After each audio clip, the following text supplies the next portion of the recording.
Do të fillim nga niveli I rëndësishëm shoqëror që ka bëj me aspektin familjar, veçanti mes bashkëshortëve. Nga se ata dy janë baza e ndërtimit të familjes dhe pastaj nga familja është ndërtimi I shoqërisë. Një jetë bashkëshortore e qëndrueshme, stabile, suksesshme, nënkupton familje të suksesshme. E një familje ndërtuar si duhet dhe e suksesshme nënkupton një shoqëri të organizuar si duhet. Prandaj të ndërrollëzër, sa të rrezikohet familja, realisht rrezikohet edhe shoqëria. Për shkak se nuk ka mundësi të ketë shoqëri të organizuar, shoqëri të suksesshme, një vend të përparuar, nëse familja është e shkatruar. Kush ka më ndërtu këtë shtet? Kush ka më ndërtu këtë shoqëri? Familja. Nga kjo familje dalin fëmijë të edukuar që shkojnë në shkollë, e që janë e ardhmja pastaj e vendit. Prandaj investimi në familje është investimi më I duhur, më I rëndësishëm, e në veçantë në kohën tonë, ku fatkeqësisht familja po I ekspozohet rreziqeve nga më të ndryshmet. Allahu xhallahu ala të ndëruar vëllezër në Kur'an, po edhe pejgamberi sallallahu alaihi wasallam në hadithe të tij, shpesh kanë folë dhe kanë uzuar se si duhet një besimtar me ndërtu raportet me gruan e tij, dhe një grua besimtare si me ndërtu raportet me burrin e saj. Duke filluar ende para lidhjes së tyre. Ka një varg udhëzimesh të cilat tregojnë seriozitetin e çështjes. Sa është kjo çështje serioze? Duke filluar nga rregullat se si vjen deri te njoftimi, e si vjen deri te pëlqimi, e te kërkesa, e fejesa, e martesa. Gjitha këto janë me kuptuar se kjo çështje nuk është kaotike, nuk është e rastësishme, nuk është e rrugës, por është kogja mirë e organizuar. Është kogja mirë e trajtuar, që tregon se është çështje serioze. Madje Allahu te bareku ve teala jetën bashkëtorë e quan mithaqun ghalidh, që vjen një lidhje dhe nyje fuqishme. Kur lidhen në këtë nyje të jetës bashkëtorë, lidhen një nga nyjet më të fuqishme të shoqërisë. Pastaj edhe ka rregulla tjera të cilat realisht garantojnë një mbarvajtje të suksesshme të mirë të jetës bashkëtorë, që e ruan nga dhuna, e ruan nga degradimi, e ruan nga shpërbërja, e ruan nga shturja, e ruan nga prishja e kështu me radhë. Prandaj gjitha këto janë çështje të cilat duhet t'i kemi parasysh, të cilat duhet që ne si musliman t'i ndjekim udhëzimet tona me çka ka mësuar Allahu xhallahu ala dhe pejgamberi sallallahu alaihi wasallam. Andaj për këtë ka shumë udhëzime, për këtë ka shumë çështje që duhet me fol, mirë po unë dua të fokusohem tek aspekti I durimit, sabrit.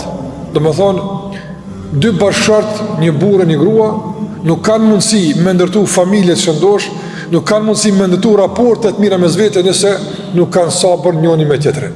Nëse në fërkimin e parë, në mospajtimin e parë, ndodhin, domethënë, shpërthime, ndodhin konflikte, a jetë bashkëtorë së shpejti do të ranohet dhe shkatërrohet. Sabri në jetën bashkëtorë të ndërlozër ka njerë është edhe I keq kuptuar, nga se kërkohet nga njëra palë. Për shembull të kaluarën ka pas nga njëherë të I kalime në raport me gruan. Është kërkuar nga ajo që të jetë e durueshme, pavarësisht sa ka presion, sa ka kërkesa, sa ka dhunë, duro. Mirë, durimi është I mirë, por edhe e ka një kufi, edhe e ka një limit, edhe e ka një arsyeshmëri, apo. Ose në anën tjetër për shembull, ka shkelje në jetën bashkëtorë pas të cilave s'ka kuptim durimi më ato. Ka disa shkelje që ndodhin të rrezikshme të këqija në raport me dy bashkëshortët, e që pas atyre shkeljeve të thuash bo sabër, nuk ka edhe shumë kuptim. Prandaj sabri në jetën bashkëtorë është I domosdoshëm, është I rëndësishëm, por është I dyanshëm, jo I anshëm, dhe ai ka dhe ai limite e veta. Prandaj duhet respektuar rregullat dhe limitet që këtë kuptim edhe sabri, po edhe çdo gjë tjetër në jetën tonë. Fillimisht të ndërlozër, kur flasim për sabrin mes bashkëshortëve, ku duhet me fillu opë? Ku duhet me janis? Mas pari duhet me fillu tek obligimet e ndërsjellta. Në burri ka obligimet e gruas, edhe gruaja ka obligimet e burrit.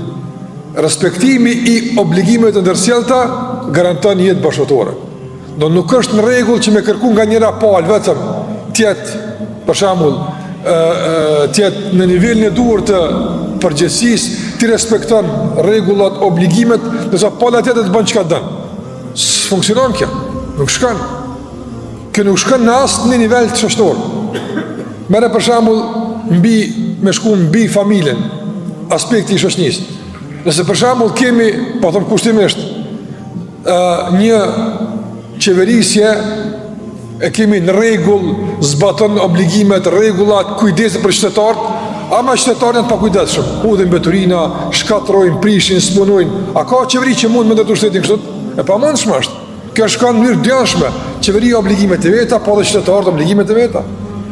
Mirë, nëse kemi qytetarë të ndërgjegjshëm, munon gratit me punu, me djers, me ndërtu vene tyne, por qeverit i korruptuar, edhe të shikojnë interesat personale, a ka mundësi me së për para? S'munër, për t'java, për shkak se një palë e rëndësishme domthonë kësaj shoqërie nuk është në nivelin e duhur të përgjegjësisë. Prandaj gjithmonë duhet dy palë me funksionu. Shikoj këtu për shembull, këtu tash në aspektin e përgjegjësive ka hoxh dhe ka xhamat, apo nëse ka respekt në sjellje, se kryen obligimet e veta, xhamia është e qetë edhe funksionon çu duhet. Nëse s'ka, s'funksionon, nuk funksionon.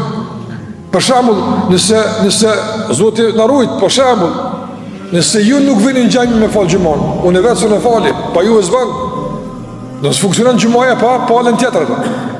Po edhe pala tjetër se s'ka kush u fal xhamon, se në falin.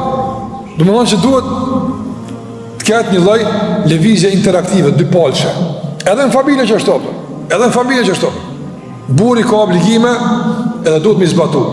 Por edhe gruaja ka obligime. Nuk është gruaja pa obligime. Nuk mund të ajo mos sill çu çdan, as burri çu çdan. Prandaj Allahu te barekutaala ka garantuar që nëse dy palët i përmbahen obligimeve, jeta shkon çu duhet. E për me u përmbajt obligimeve duhet sabër.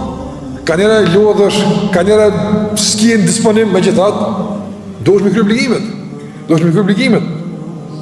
Për shkak se nuk guxon me liu besimtari që durimin që i duhet në raport me familjen me i shpenzu puna, me i shpenzu rruga, shoqënia. Për shembull, harxhohet jashtë, kur vjen në shtëpi mom, i zbrast, bateria në të kuqen, s'ka fuqi as për laf, as për sabër, as për fëmijët vet, as për kërkan, s'bën kështu, menaxhoj situatën. Çdo kujt jep hapën që duhet.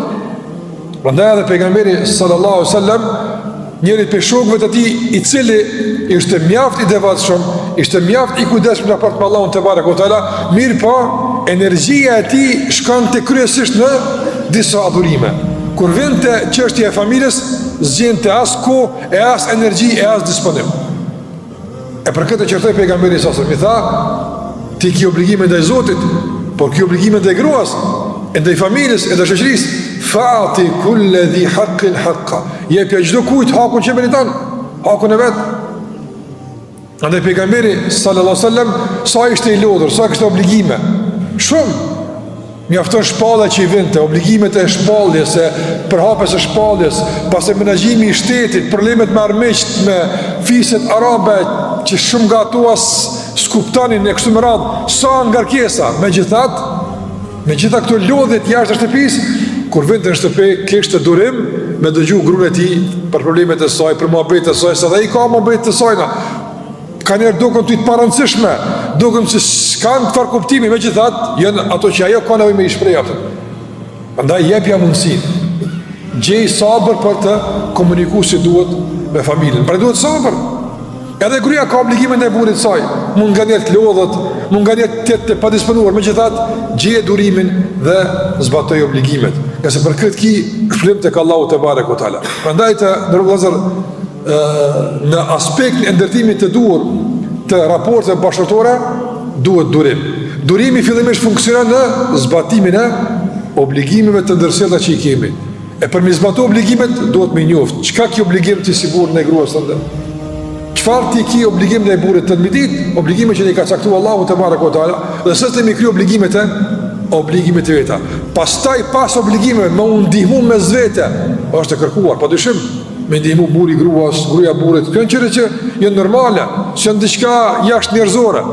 Pejgamberi sallallahu alajhi wasallam ka ndihmu gruas së tij. Mirë po, kur janë garantu obligimet. Çështja e dytë të ndërrozër që ka të bëjë me durimin në raportet bashkëtorë është, domethënë, durimi që duhet treguar në trajtimin e problemeve. A ka familje që s'ka probleme? A ka familje që s'ndodh nga njerë me pas një keq kuptim, me pas një... S'ka, absolutisht. Dikush i ka më të mëdha, dikush më të vogla, po ndodhin këto sana. Mes burrit e gruas, mes prindve me fëmijët e tyre, mes vllazëve, mes ndodhin këto sana. E po njëri në provokimin e parë, për shembull, njeriu në problemin e parë me shpërthy, edhe këtë çka e ka me e thon fytyrë dikujt, mos më lë rrugë pasaj për përmirësim, në rregull. Prandaj duhet durim. Problemet nuk mund të zgjidhen nga ne për shembull në moment, don pak kohë, në rregull. Bëhu i durueshëm në trajtimin dhe zgjidhjen e problemeve. Për shkak se thash nuk ka shoqë, nuk ka familje që nuk ka probleme. Andaj duhet me pas sabër në trajtimin e problemeve. Për shembull, nga durimi në trajtimin e problemeve është me pyet njerëz që di për këtë çështje. Jo vetë, unë e që shtut di migra. O kja gabim e ki. Gabim nuk trajtuat problemi kështu. Ka njerëz që të kallzojnë, njerëz për shembull që janë të përgatitur të shkolluar, hoxhallar ose tjerë që i njohin këtë çështje, nga jeta e pejgamberit sallallahu alajhi wasallam, nga psikologjia, nga shkenca, nga aspekti shoqëror. Andaj sot ka libra për shembull që flasin për disa probleme që është mi trajtu. Nëse fëmiu për shembull nuk mëson, çysh më mësu? Është problem. Nuk shkon kjo, unë tash i kallzoj çysh më mësu. Nuk shkon kështu kjo çështje me dhunë ose me imponim.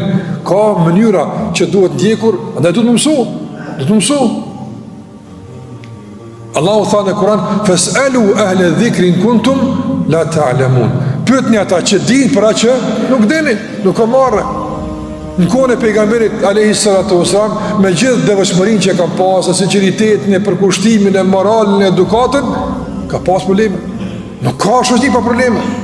Mirë po, dallon trajtimi i problemit me inatin e vet edhe me qasin individuale, edhe dallon me adresu ku duhet. Pra e të ndërozër, sikur të një të çështje. Nëse ki prishje, problem me rrymën të shtëpia, ki problem me rrymën, ti nuk e adreson të usjellsi, po e adreson tek ekspert e rrymës. Domthon, ku fillon zgjidhja e problemit? Tek adresimi i duhur i problemit. Që aty fillon.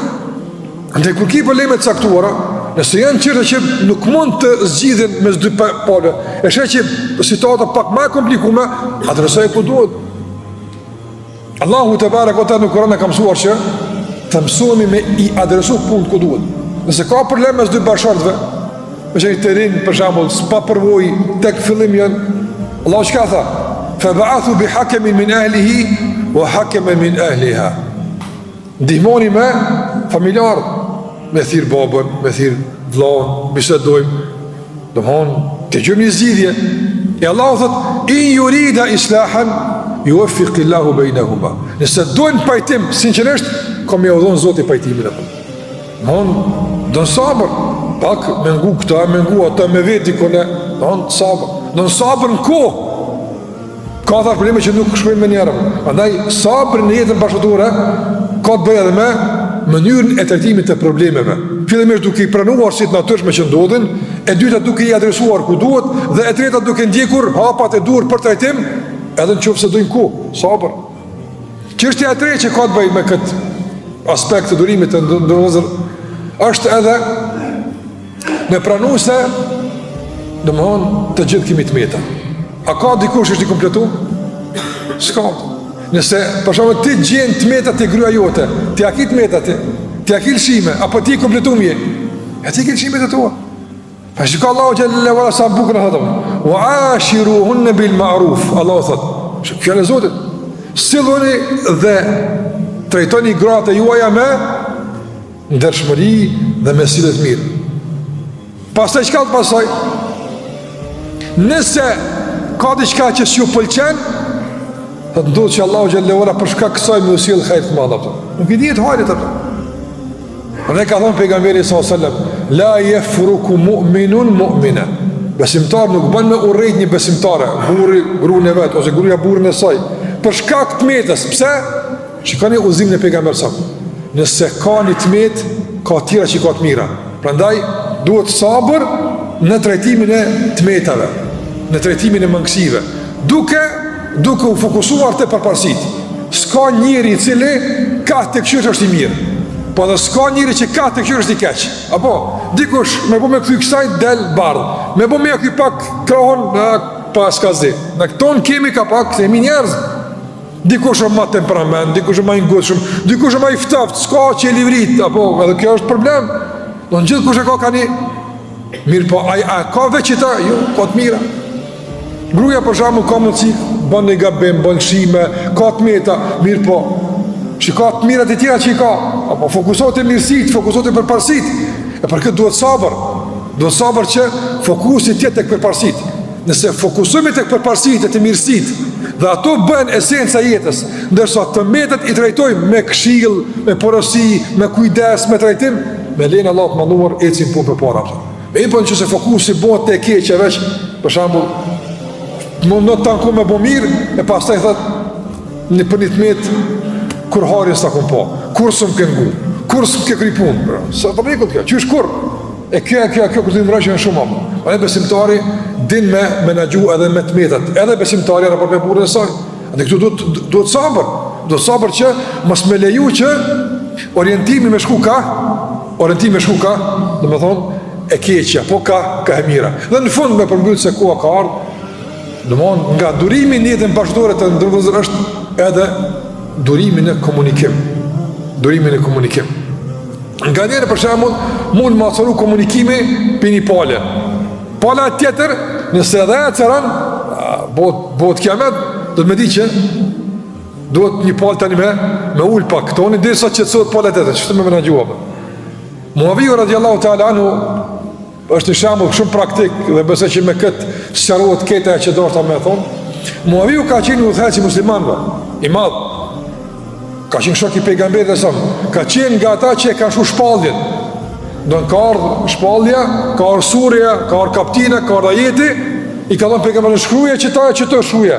Se pejgamberi nuk ka ditë më shkruas as me lexuar. Çaj ka pas vlerë kjo, ka qenë njëri me pozit. Po pastaj normal mas dekës e pejgamberit sa ose me zhvillime të ndryshme ka ardhur edhe në krye të shtetit të muslimanëve. Ka ardhur në kohën e vështirë, ka pas trazira, ka pas probleme, ka pas ndërhyrje, e ka marrë një kohë shumë vështirë apo. Edhe kada ka menaxhuar apo. E kanë pyet njëre çu shpia del o burr me këta njerëz. Vështirë me këta njerëz, ka kush i udhëheqta. Ka thonë unë mes meje dhe mes tyne e kam një kime. Qaq për nështë e ndishme situata. Një kime vloku. Thot, kur ata e ngrinë fart, unë e lëshoj ka pak, se këputët. Apo, kur ata e lëshoj ka pak e abitin, unë e jo ngriju ka pak, që ushtët e menagjim situata. A da njëtë bashkëtore. Nuk bën me liu që situata marrë din kime të flokut. Dhe me trash hesapin me litarë të fuqishëm. Por ju e gjithmonë dy part me ngrinë, se këputët. Andaj me ditë kur me lëshu, kur qësh me komuniku. Andaj arti i komunikimit që është i rëndësishëm, duhet sabër. Ka ne për shumë ka me nga, ka me të shu nga, bo sabër dëgja. Andaj nuk është besimtarve që flet mirë, por ai jo që flet mirë, po ai edhe dëgjon më mirë. Duhet me konë që aspekti dëgjim me konë ma i avancuar se aspekti i të folurit. Duhet më mësu dhe me ngu. Jo mësu është me folë, po duhet mësu dhe me ngu. Kërë e qenë gënë, së të pëlqenë, kërë ba kia, hisë, smush me sabër, dura. Muhamedi sallallahu alaihi wasallam ka dëgjuar nga njëra nga gruaja e tij fjale, jo kuptim, po rrëfime që hisë që po interesant. Ama respekt për të se po ka që më shpri, e ka dëgju pejgamberi sallallahu alaihi wasallam. Prandaj edhe nga sabrit në mes bashkëtarëve është me duru në komunikim, në këshill kur fillon dura. Mos reagon me njëra, prit. Nështë e ka mirë, me siguri e ka mirë. Nështë e ketë se ka mirë, po gjysë në ka mirë, pranesa që ka mirë. Bënu i durushëm në komunikim. Në komunikim. Andaj këtu disa aspekte të ndërruzët që realisht nëse jemi të durushëm në këto aspekte, menaxhojmë si duhet situatën, garantojmë një jetë bashkëtorë të qëndrueshme stabile, e cila pastaj ka më bartë si stabilitet, e si ndërtim, e si formim edhe në edukimin e fëmijëve e pastaj edhe në ndërtimin e shoqërisë. Allahu xhallahu ala i ruajt familjet tona, Allahu na mëson që të ndërtojnë bashkëshortë veçanërisht të rinj që po hinë këtë përvojë të re jetësore, të ndërtojnë jetë të qëndrueshme bashkëtorë, të marrin përvojat e mësimit të parëve e të ndërtojnë në udhëzimet e fesë tonë, zakoneve e traditës që kemi pasur familje qëndrueshme, stabile me respekt ndërsjellët, dashur që ky respekt të vazhdon të tutje, po tjetë i dyanshëm, burri me respektu gruan e me ndihmu, por edhe gruaja burrin e saj, që në emër të Allahu xhallahu ala të jemi të lumtur në dunjë dhe të suksesshëm ditën e gjykimit. Me kaq për do fundu sallallahu ala Muhammad wa ala alihi wa sahbihi wa sallam taslimen kathira.